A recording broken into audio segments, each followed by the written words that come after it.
Hello my dear friends, ഇന്ന് നമ്മൾ പറയാൻ പോകുന്നത് ലബൂബുവിൻ്റെ യഥാർത്ഥ കഥയാണ്. ഒരു കളിപ്പാട്ടം ലോകമെമ്പാടും കുട്ടികളും മുതിർന്നവരും ഒരുപോലെ ഇഷ്ടപ്പെടുന്ന ഒരു ചെറു മോൺസ്റ്റർ. പക്ഷേ ഇതിൻ്റെ പിന്നിലെ യഥാർത്ഥ കഥ എന്താണ്? അത് നമുക്ക് ആദ്യം നോക്കാൻ പോകുന്നത് ദ ബർത്ത് ഓഫ് ലബൂബു ആണ്. ലബൂബുവിൻ്റെ ജനനം. ഹോങ്കോങ്ങിൽ ജനിച്ചൊരു കലാകാരൻ കീസിംഗ് ലൈൻ തൻ്റെ സങ്കല്പത്തിൽ നിന്നാണ് ലബൂബുവിനെ സൃഷ്ടിച്ചത്. കൂർത്ത പല്ലും വിചിത്ര പുഞ്ചിരിയും ഉണ്ടായിരുന്നെങ്കിലും അതൊരിക്കലും ഒരു ദുഷ്ടജീവിയായിരുന്നില്ല, മറിച്ച് കളിയൊക്കെയുള്ള കുട്ടിത്തം നിറഞ്ഞൊരു മോൺസ്റ്ററായിരുന്നു. ഇതിൻ്റെ പിന്നിലെ പ്രശസ്തിയുടെ കാരണം എന്താണ്? The rise of fame. അതെന്താണെന്ന് നോക്കാം.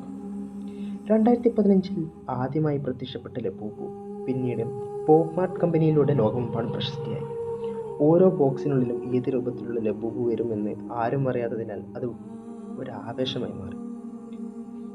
ഇതിനെ തുടർന്ന് ഒരുപാട് കിംവദന്തികളും മിത്തുകളും വന്നു. The rumours and myths.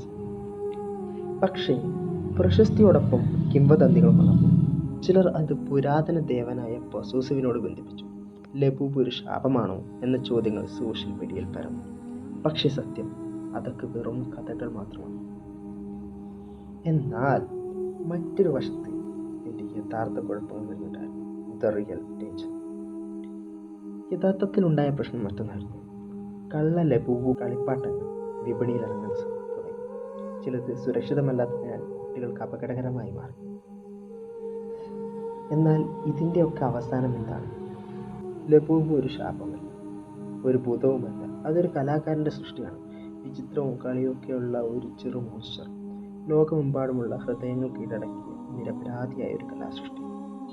ഇതാണ് ലബൂബുവിൻ്റെ യഥാർത്ഥ കഥ. നിങ്ങൾക്ക് എന്താണ് തോന്നുന്നത്? അത് കമൻറ്റ് ബോക്സിലേക്ക് കൊടുക്കുക. Thank you. ടാറ്റാ.